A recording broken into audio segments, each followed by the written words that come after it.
السلام عليكم ورحمة الله وبركاته. ازيكم يا شباب الثانوية الأزهرية، عاملين ايه؟ طمنونا عليكم ان شاء الله، يا رب كده تكونوا بخير وصحة وسعادة وأحسن حال. عملتوا ايه في امتحان النحو؟ صح؟ كان صعب سهل؟ طمنونا عليكم كده.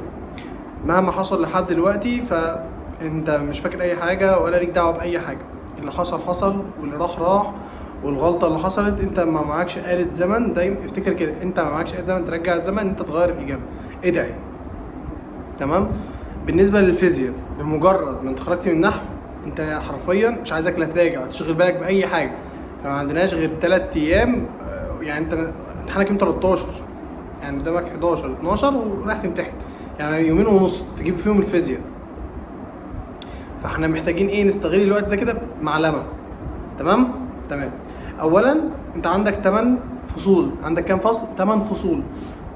فكرة ان انت تجيبهم في يومين ونص محتاجة مجهود محترم. محتاجة مجهود ايه؟ مجهود محترم. تمام. اول حاجة، انت جاي من امتحان النحو. بص يا باشا، في النص يوم ده انا عايزك تجيب لي الفصل الاول. الفصل الاول انت كل اللي هتركز فيه، انت هتقراه كده قراءة كويسة. تركز لي طبعا على كيرشوف، تركز لي على قانون اوم، تركز لي على بطاريات الشحن وبطاريات التفريغ، اللي هي النقاط المهمة في الفصل. زي الفل. وده طبعا ده الفصل الاول. وتقرا الفصل الثاني، اللي هو تقرا يعني تذاكر الفصل الثاني. انت هتخلص امتحانك الساعه 12، ولا قول لي هتكون موجود في بيتك الساعه مثلا 2، جيت نمت الساعه بقت 3، عادي جدا. قمت اتغديت وصليت العصر الساعه بقت 4 ونص 5، خلاص. وكل ده يعني كل اللي حصل ده هو هدر الوقت اصلا. فاهمني؟ يعني انت المفروض انت جيت من امتحانك لا تقف مع زميلك ولا تعمل اي حاجه. انت خلصت يا باشا امتحانك، روح عشان انت عندك فيزياء. خلصت امتحانك ايه؟ تروح عشان انت عندك فيزياء في يومين ونص. فحضرتك دلوقتي المطلوب منك ان انت لما جيت وصحيت من نومك واتغديت وظبطت دنيتك، تشوف بقى احنا هنعمل ايه.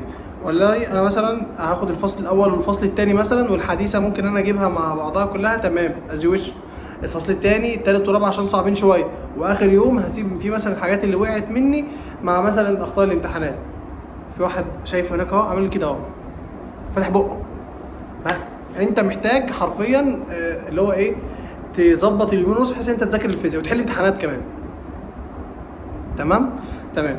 فاولا شوف انت عايز تظبطها ازاي. المهم عندي ان اليومين ونص تكون فيهم عديت فيهم على منهجك، واخطائك اللي غلطت فيها في امتحانات الشوامل والامتحانات الكويزات، الغلطات دي انت اكيد كنت مجمعها في صفحه، فلو سمحت تروح تذاكرها. تمام. عندنا بقى بالنسبه للمراجعات بتاعت المدرسين 2 لازم نسمع لهم، اسمع لواحد فيهم على الاقل.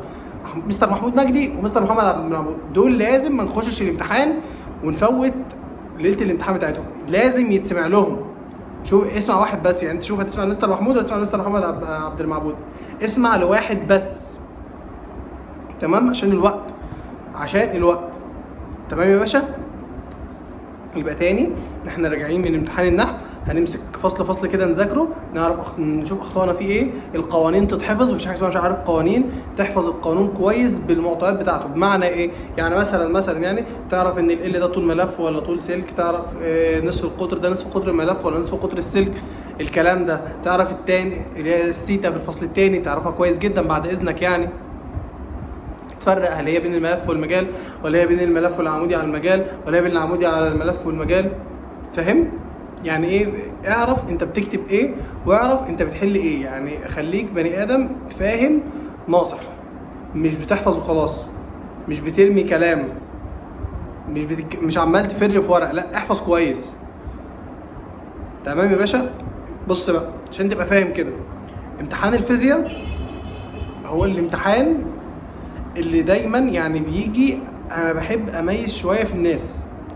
تاني، انا دايما باخد الاسوأ. انا مش بحبطك ولا كده، بس انا عشان تجيب اخرك. امتحان الفيزياء من الامتحانات اللي بتيجي اللي عايزه تفرز الدفعه، اللي عايزه تفلتر الدفعه حرفيا. انت يا باشا بتتكلم ان ما شاء الله دفعه معديه 70,000، عندي 3 كليات طب على مستوى الجمهوريه كلهم، القاهره اسيوط دمياط. عايز افلتر الناس، بحيث فهفلترهم في ايه؟ في امتحان فيزياء اكيد. اكيد لو انا ما فلترتش الناس في امتحان فيزياء مش هتفلتر، خلاص هيجي افلترهم فين؟ في الاحياء ولا الكيمياء؟ لا.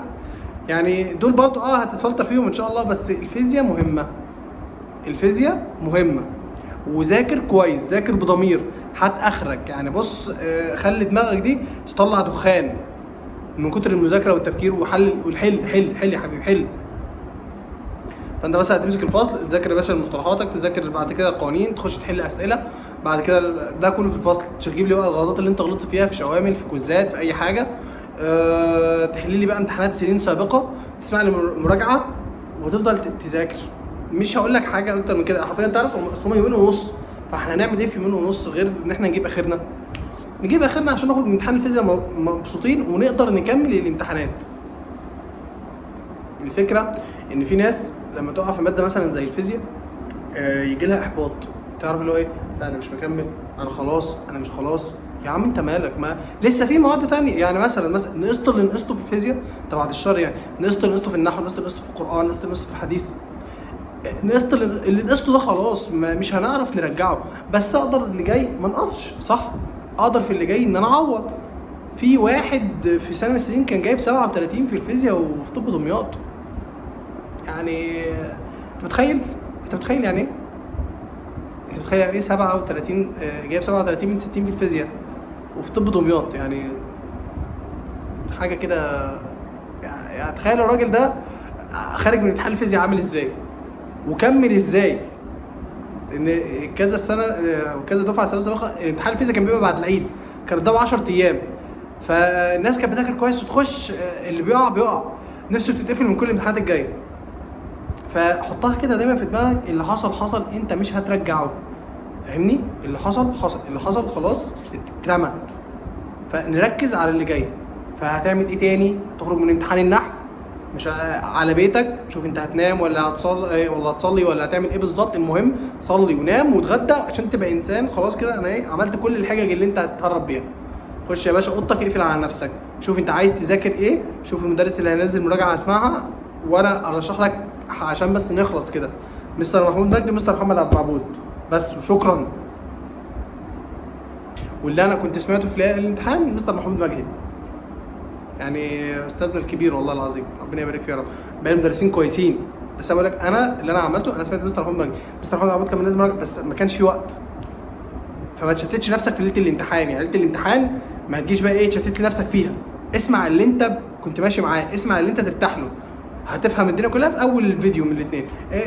ده تمام معاك كمل، ده تمام معاك كمل. المهم ما تشتتش نفسك، تمام؟ وحل امتحانات كتير من فضلك لو سمحت، حل امتحانات كتير بعد اذن حضرتك. طب بالنسبه للمقالي، المقالي اعمل فيه ايه؟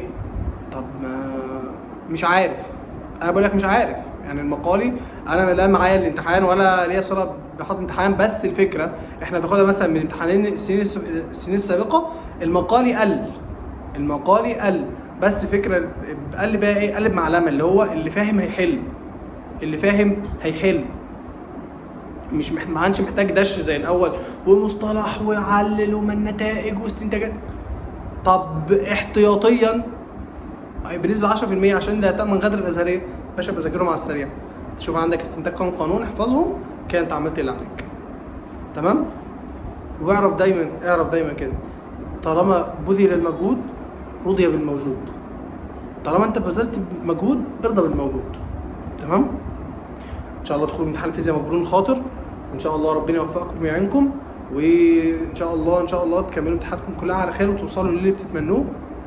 اعذرونا لو احنا مقصرين معاكم وحقكم علينا، بس والله انا برضه في امتحانات ومضغوط والله العظيم. فما تنسوش كده تدعوا لنا دعوه حلوه كده، ربنا يا رب يبارك فيكم ونشوفكم على خير ان شاء الله. السلام عليكم ورحمه الله وبركاته.